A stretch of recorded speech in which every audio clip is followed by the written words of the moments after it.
Welcome to the Galactic University of Supreme Knowledge and Unquestionable Facts. Yes, that's the real name, and yes, the aliens who coined it are very pleased with themselves. Let's just call it Gusgaff. Still too much? Fine, we'll stick with Galactic U. Happy now? Picture this. A sprawling campus of shimmering crystal towers piercing the turquoise skies of Zcadri 4. Each building radiates a level of arrogance that only academia can achieve. Hovercrafts zip between lecture halls, ferrying a diverse crowd of students. Some with writhing tentacles, others with an overwhelming number of eyes, and a few who suspiciously resemble sentient clouds of gas. Judgment isn't on the syllabus here, thankfully. Our tale begins in the office of Dean Zix Snorp, a massive, pulsating brain with googly eyes that seemed to have been glued on as an afterthought. He was engaged in his favorite pastime, griping. Professor Squillex, he burbled, his voice a symphony of gurgles and complaints. These students are getting softer with every cycle. In my day, we solved interdimensional calculus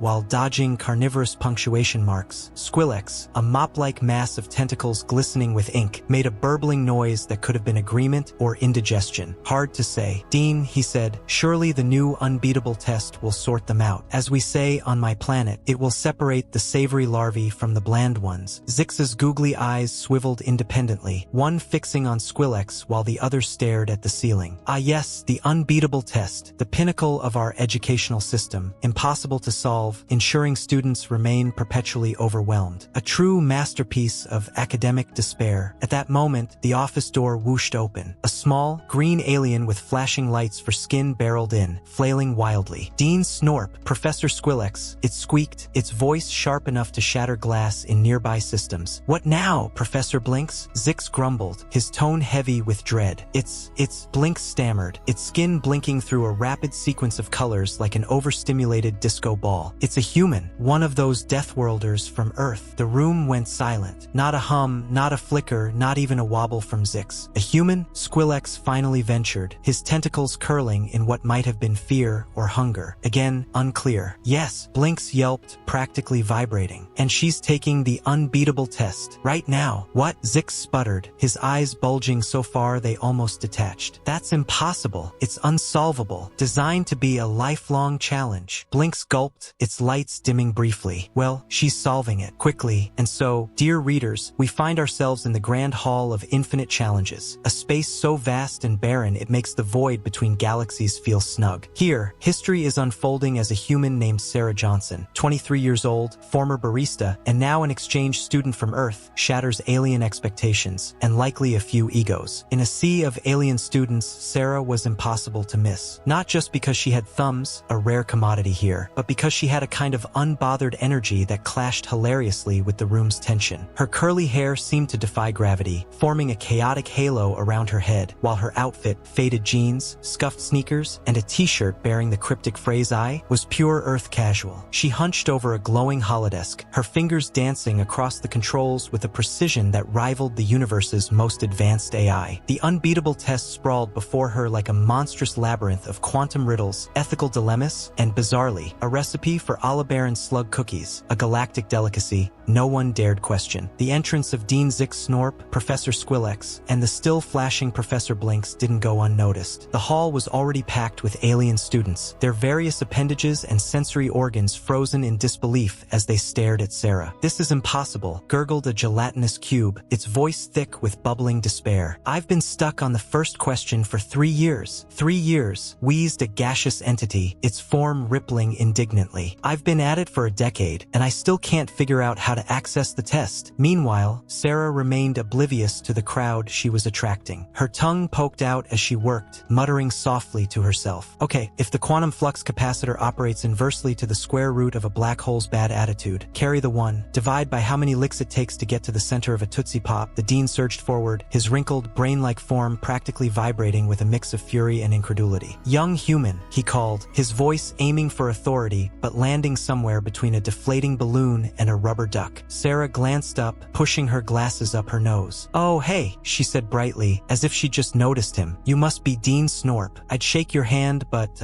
she gestured vaguely at his anatomy, or lack thereof. Anyway, cool test. Really gets the gears turning, you know? The dean's eyes spun in every direction, his indignation reaching critical levels. But it's impossible. This test was designed to be unsolvable. Dean Zix Snorp sputtered, his googly googly eyes nearly popping out of his brain-like body. Sarah frowned slightly. Unsolvable? But I'm almost done. The collective gasp from the crowd of aliens was loud enough to echo through the grand hall. Several fainted in dramatic fashion, while others began murmuring ominously about the apocalypse. How? Professor Squillex demanded, his tentacles flailing wildly. The test spans every field of knowledge across the galaxy. Sarah shrugged. Well, yeah, but most of it's just common sense. Like this one about the meaning of life, the universe, and everything. The answer's 42, obviously. 42, Professor Blinks repeated, his lights flashing in utter confusion. Yeah. Haven't you read The Hitchhiker's Guide to the Galaxy? Sarah looked around at the blank alien faces. No? Wow, okay. Earth literature. You should check it out. It's a classic. Anyway, the rest is just basic problem solving. Oh, and this helped a lot. She held up a small rectangular device, and the aliens collectively leaned forward, their curiosity overriding their disbelief. What advanced piece of technology is this? Dean Snorp asked, his voice reverent. Sarah blinked. It's a calculator. A TI-84, specifically. Got me through high school math. The silence that followed was so absolute it was almost tangible. If pins existed in this galaxy, their drop would have been deafening. But Professor Squillex stammered, his tentacles tangling themselves into knots. This test includes questions on the fundamental nature of existence, the essence of reality itself, and even the secret to folding fitted sheets. Oh, those were tricky, Sarah admitted with a thoughtful nod. But, when you grow up with Bill Nye the Science Guy and how it's made, you pick up some useful stuff. As for the fitted sheets, that's black magic. No one knows how to do those. The dean's pulsating body now quivered so violently, he was on the verge of floating off the ground. This is unheard of, unthinkable, unimaginable. Sarah smirked faintly. You keep using that word, she muttered to herself, but I don't think it means what you think it means. What about the advanced theoretical physics? Professor Blinks squeaked. The questions about manipulating space-time itself? Sarah's face lit up. Oh, those were fun. I've been into Star Trek since I was a kid, warp drives, transporters, quantum mechanics, all my favorite stuff. Plus, I once wrote a fanfiction where the Enterprise escaped a collapsing universe by surfing a quantum wave. Guess all that technobabble paid off. The aliens exchanged baffled glances. The concept of fanfiction seemed as alien to them as Sarah herself. And the philosophical dilemmas? A brave alien student asked. The ones about consciousness and free will? Sarah waved it off casually. Those are easy. Please, Sarah said, rolling her eyes. I've had more intense existential crises trying to decide what to binge on Netflix. Besides, I took Philosophy 101 last semester, wrote a whole paper on Descartes. I think therefore I am. Though personally, I prefer I drink coffee, therefore I am. To drive her point home, she unscrewed the lid of a large thermos and took a long sip. The scent of freshly brewed coffee filled the air, eliciting audible sighs from several nearby aliens. Caffeine, apparently, was a galactic luxury, borderline contraband in most systems, and the aroma was enough to send some into blissful delirium. But Dean Zix Snorp stammered, his voice veering into a higher pitch with each repetition, like a malfunctioning musical instrument. This test is supposed to take a lifetime. How can you be nearly finished in just... He glanced at a nearby chronometer and gurgled, 4 hours and 23 minutes. Sarah gave a casual shrug. What can I say? I'm a millennial. Speed running through life while the world collapses around us is kind of our thing. Plus, I've got student loans waiting back on Earth. Got to wrap this up so I can get back and start paying them off. Unless your galactic social security covers humans. The dean turned frantically to Professor Squillex. Is this legal? He whispered, as if afraid an intergalactic watchdog might materialize to penalize them for such a travesty. Squillex's tentacles wriggled in what might have been a shrug. Well, sir, the test doesn't technically have a time limit. The assumption that it would take a lifetime was merely an assumption. Exactly, Sarah said, still focused on her holodesk. And you know what they say about assumptions, they make an ass out of you and me. Though, she paused, tapping her chin. I guess that saying doesn't really work in alien languages. Huh. The dean ignored her, spinning to address the gathering of stunned students. This must be a trick. A human could never have the knowledge to complete the impossible test. It's inconceivable. Finally, Sarah sighed, leaning back in her chair to fix the dean with an unimpressed stare. Look, Dean's lob. Zix, he corrected irritably. Whatever. No offense, but you guys really need to update your info on Earth. We're not just some primitive death world anymore. We've got the internet now. The internet? Professor Blinks asked, his bioluminescent body body flickering with confusion. Yeah, you know, the World Wide Web, the information superhighway, that thing Al Gore invented. Sarah gave the group a hopeful look but was met with blank stares all around. Okay, fine. Imagine this. All the knowledge in the universe mashed together with cat videos, conspiracy theories, and way too many cooking tutorials, and then everyone has access to it instantly. That's the internet. The aliens' expressions, at least the ones who had faces, ranged from horrified to intrigued, as if they couldn't decide whether the concept was genius or the beginning of the end. But that's utter chaos. The dean spluttered, his googly eyes swiveling frantically. How do you separate truth from lies? How do you verify your information? Sarah chuckled. That's the fun part, you don't. You learn to swim through the ocean of misinformation, sharpen your critical thinking skills, and try not to accidentally join a cult. It's basically intellectual survival of the fittest. She returned to the glowing holodesk, her fingers flying across the controls. Honestly, half these questions are just complicated versions of the stuff we argue about on Reddit every day. Like, if a tree falls in a forest and no one's around, does it make a sound?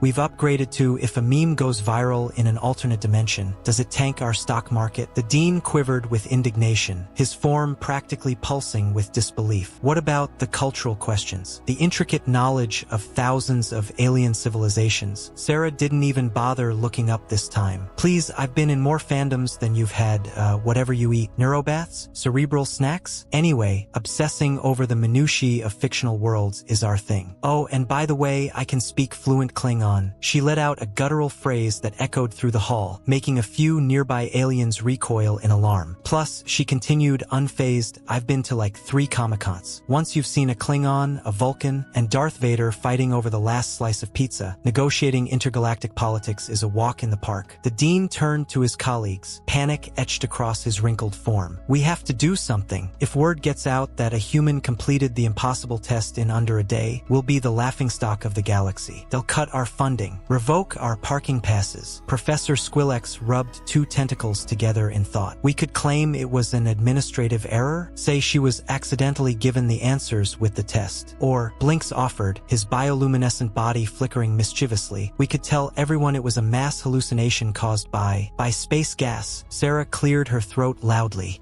You guys know I can hear you, right? Whispering isn't really your strong suit. Especially you, Professor Blinky. You literally glow when you're scheming. The alien professors looked sheepish, or at least as sheepish as a giant brain, a tentacle monster, and a sentient traffic light could manage. Besides, Sarah added, her eyes still on the holodesk, I've been live streaming this whole thing on Twitch Galaxy. We've got, about 50 million viewers right now. The dean deflated audibly. 50 million? Yep. Sarah flashed a grin at the floating camera nearby. Turns out, the galaxy really loves watching a plucky human outsmart a bunch of overly confident alien professors. Who knew? Don't forget to like and subscribe, everyone. And a huge thanks for the donations. Maybe now I can afford those ridiculously overpriced textbooks for next semester, Sarah said, flashing a grin at the floating camera. The dean sagged, his once proud, brain-like form deflating into a pathetic, raisin-like lump. It's over. My career, my reputation, my prized collection of quantum butterflies, all destroyed. Sarah paused her work and looked up, her expression softening. Oh, come on, Dean, it's not that bad. Think of it this way, you've just made history. The first alien university where a human aced the impossible test. Imagine the headlines. The dean's googly eyes swiveled toward her, a faint spark of hope flickering. Headlines? Publicity? Absolutely, Sarah said, leaning forward. Okay, so you might need to rename it the not quite impossible but still really hard test. But imagine the marketing potential. Come to Galactic U, the university where even Deathworlders excel. Students from across the galaxy would be lining up to apply. The alien professors exchanged uncertain glances. Slowly, almost hesitantly, the dean began to reinflate, his confidence returning. You know, Professor Squilex said, his tentacles untangling themselves, she might be onto something. This could be a groundbreaking opportunity. Professor Blinks's bioluminescent eyes flickered yellow. Indeed, we could rebrand as the galaxy's premier institution, one bold enough to challenge even the most unpredictable species. The dean's eyes spun rapidly, his translucent form glowing faintly as his thoughts raced. Yes,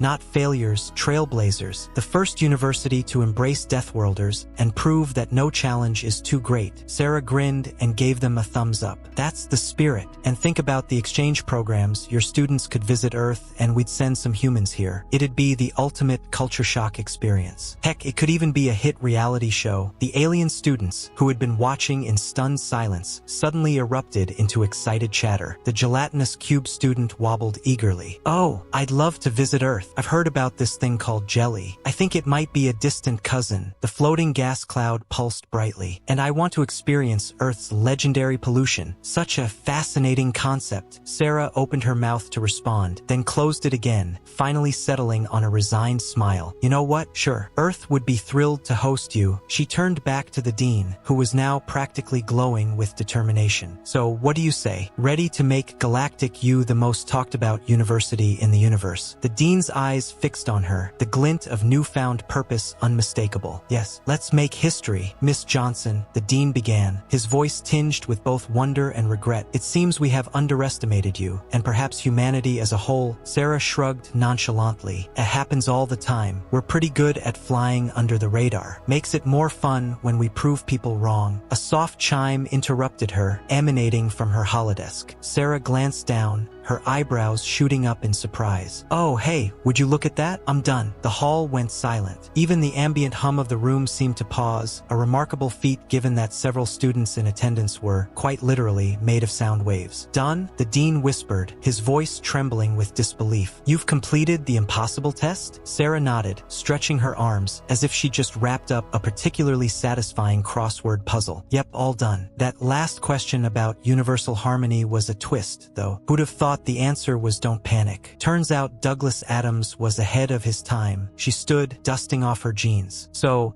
what happens now? Do I get a diploma? A certificate? Ooh, how about one of those cool floating hollow badges you professors wear?" The dean, Squilex, Blinks, and every other student stared at her in stunned silence. It was as though the collective intelligence of the galaxy had momentarily crashed. Sarah cleared her throat awkwardly. "Guys? Hello? Earth to Galactic U, or, Galactic U to Earth, I guess." At last, the dean floated forward, his googly eyes locking onto hers. For a fleeting moment, Sarah thought she saw entire galaxies reflected in those strange, translucent orbs. "Miss Johnson," he said gravely, his usual bluster replaced by something almost reverent. "In all my centuries as dean, and when your sentient brain in a jar centuries do pile up, I have never witnessed anything like this. You haven't just completed the impossible test. You've redefined what impossible even means." Sarah blinked. "Whoa, that's deep. Do I at least get extra credit?" The dean ignored the remark, turning to face the crowd of students and faculty. "Fellow scholars, students, and whatever that thing in the corner is that I'm fairly certain isn't officially enrolled. Today marks a new chapter. No longer are the boundaries between the possible and the impossible walls. They are doors, waiting to be opened." He swiveled back to Sarah, his tone solemn. "Miss Johnson, on behalf of the Galactic University of Supreme Knowledge and absolutely correct facts that are never wrong, I hereby grant you the highest honor our institution can bestow." Sarah leaned forward, anticipation gleaming in her eyes. "And,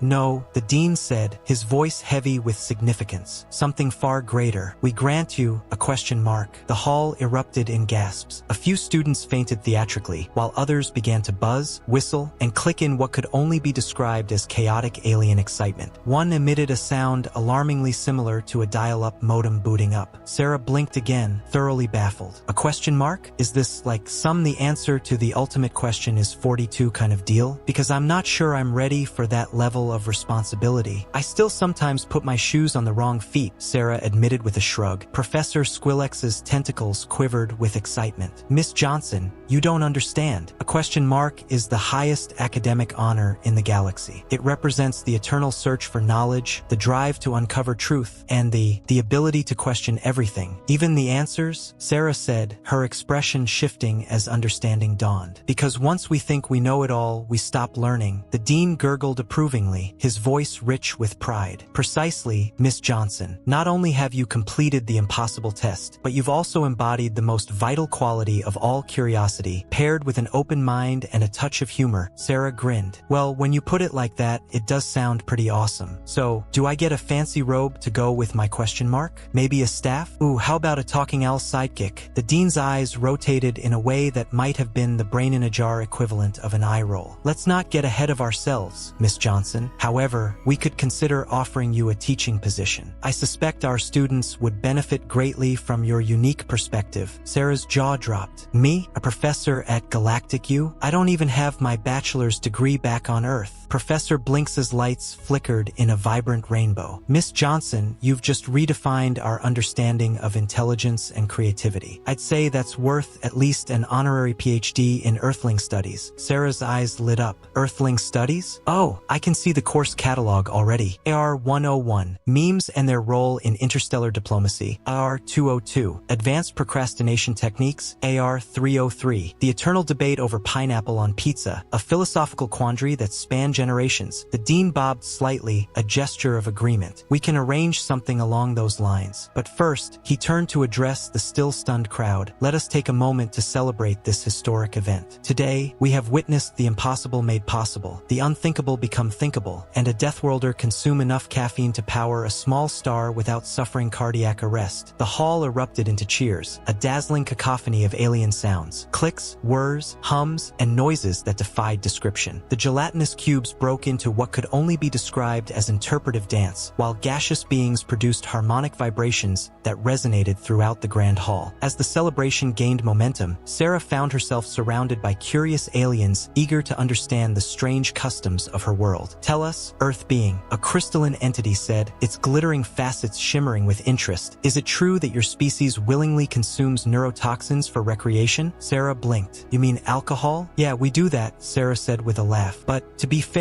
we also came up with designated drivers and hold my beer moments, so it kind of evens out. A sparkling, sentient cloud pulsed curiously. Is it true that your species willingly exposes itself to harmful stellar radiation for the purpose of altering your epidermal coloration? You mean tanning? Sarah chuckled. Oh, absolutely. Nothing screams relaxation like lying perfectly still while slow roasting yourself. It's basically rotisserie chicken, but with extra risk of skin cancer. The questions kept coming, each one more baffling than the last. Sarah found herself explaining everything from the peculiarities of social media. Yes, we really do spend hours looking at photos of each other's food, to the paradoxes of human fashion. Yes, we buy jeans with holes already in them. No, I can't explain why. As the Q&A continued, the dean floated over to Professor Squillex and Professor Blinks, who were observing the scene with equal parts fascination and mild concern. Gentlemen, the dean said gravely, though the room's festive energy hummed around them, I believe we've stumbled upon something extraordinary. This human with her, what did she call it? Sass? Yes, her sass and peculiar Earth insights may revolutionize our approach to education. Professor Squillex's tentacles curled in contemplation. Who would have thought a species still impressed by digital watches could bring so much to the table? Blinks flashed a thoughtful shade of blue. Perhaps we've been too focused on hoarding knowledge and not enough on how it's used. These humans, with their memes, their cat videos, and their ability to turn absurdity into wisdom, they might be onto something profound. The dean turned his eyes towards Sarah, who was now enthusiastically teaching a group of amoeboid students how to do the Macarena. The results resembled a quivering gelatin tsunami, but the excitement was undeniable. I think, the dean said slowly, we may need to revise our university's mission statement. Something like embracing the absurd to uncover the profound. Both Squillex and Blinks nodded in agreement, their vastly different forms somehow conveying the same sense of scholarly enthusiasm. Meanwhile, the celebration roared on, with aliens of every conceivable shape attempting Earth dances, trading newly learned memes, and engaging in what they believed to be small talk, mostly centered around comparing the sizes of subatomic particles. At the heart of it all stood Sarah, grinning from ear to ear as she explained the intricacies of flossing to a crystalline entity while trying not to trip over an amorphous blob attempting a poorly coordinated moonwalk. As Sarah took in the bizarre and wonderful chaos she had unleashed in this esteemed hub of cosmic academia, she couldn't help but laugh. This, she realized, was humanity's true gift, not merely surviving or adapting, but thriving in the face of the impossible. They didn't just tackle the universe's toughest challenges, they turned them into celebrations. Raising her coffee thermos in a toast to her new alien companions, Sarah thought, maybe humanity's greatest contribution to the galaxy won't be our technology, resilience, or even coffee. Maybe it's our ability to look at the vast, mind-bending cosmos and say, huh, that's weird. Let's poke it with a stick and see what happens. As the party continued, alien professors attempting moonwalks, students from gaseous species mastering fist bumps, and amoeboid dancers inventing entirely new moves. One thing became clear, the galaxy would never be the same again. But then again, when had humanity ever been content with leaving things unchanged? The Galactic University of Supreme Knowledge and absolutely correct facts that are never wrong, now with an influx of Earthling students, hummed with new energy. Quite literally, in some cases, as the newly arrived hive mind collective of beetle-buzzed and vibrating calibrated their wings in interpretive communication. Sarah Johnson, now Professor Johnson, a title she still found equal parts amusing and intimidating, strolled through the crystalline halls. The crowded corridors parted before her, not so much out of respect for her position as out of self-preservation. Walking too close to Sarah often meant getting roped into an impromptu dance lesson or recruited for a spontaneous flash mob. Professor Johnson, a voice called, accompanied by the wet, slapping sound of flailing tentacles. Sarah turned to see Professor Squillex undulating toward her, his appendages writhing in apparent urgency. "Squillex, my guy, what's up? Besides all those tentacles, Squillex made a noise that might have been a sigh, though it sounded more like a deflating bagpipe. Professor Johnson, how many times must I remind you? The use of informal nicknames and your so-called hip Earth slang is meant for your Earthling studies classes only." Sarah smirked. "Ah, come on, Squillex. You love it and you know it. Don't think I didn't see you trying to teach the quantum physics department how to do the worm yesterday. Which, by the way, was hilarious considering your, unique anatomy. If tentacles could blush, Professor Squillex would have turned a deep crimson. That was strictly for educational purposes," he huffed. "I was illustrating the undulating nature of wave-particle duality. Nothing more." "Aha," Sarah replied with a grin. "And I'm guessing the disco ball you installed in the astrophysics lab is to help students grasp the rotational dynamics of pulsars?" Squillex flailed slightly, but before he could craft an appropriately academic defense, the arrival of Dean Zixsnorp cut him off. The dean floated toward them with the peculiar elegance only a sentient brain could manage. "Ah, Professor Johnson, Professor Squillex," the dean gurgled, his voice laced with urgency. "Just the beings I needed to find. We have a situation in the cafeteria." Sarah raised an eyebrow. "Let me guess, another argument between the Arcturian shadow beings and the photosynthetic Venusians about the lighting situation?" The dean's eyes swiveled erratically, a clear indicator of distress. "I wish it were that simple. No, this involves your most recent cultural exchange initiative and its unforeseen consequences." Sarah's face lit up. "Wait, are you saying they finally nailed Taco Tuesday? I told them it'd be tricky without actual tacos, but I had faith they could make it work with multidimensional space peppers and quantum guacamole." "Not quite," the dean said, his tone growing heavier. "It seems your suggestion to introduce Earth's social media concepts has triggered an unintended frenzy. The students have launched into a fierce competition to create what they believe humans refer to as viral content." Sarah blinked. "Okay, but that doesn't sound too bad. Sure, things can get a little wild, but Professor Johnson," the dean interrupted, his voice grim, "there is currently a Zarblocken hive mind in the cafeteria attempting to recreate something called a Harlem Shake. In the process, they've accidentally generated 3 quantum singularities, and the space-time continuum is starting to wobble." Sarah's eyes widened. "Yikes. Yeah, that's suboptimal. Still, gotta admit, I'm kind of impressed they managed to destabilize space-time with just a dance video. Back on Earth, it usually takes a boy band reunion or a particularly bad reality TV finale to pull that off." Professor Squillex's tentacles writhed with unease. "This is precisely why we must exercise greater caution when introducing Earth concepts to the galactic community. Next thing you know," Sarah said with a grin, "they'll be trying to recreate memes, and we'll be knee-deep in extra-dimensional grumpy cats." She raised her hands in a gesture of peace as Squillex twitched in alarm. All right, I get it. Things got a little out of hand. But come on, look on the bright side. At least they're engaged, right? Isn't that what education's all about? Getting students to think outside the box, or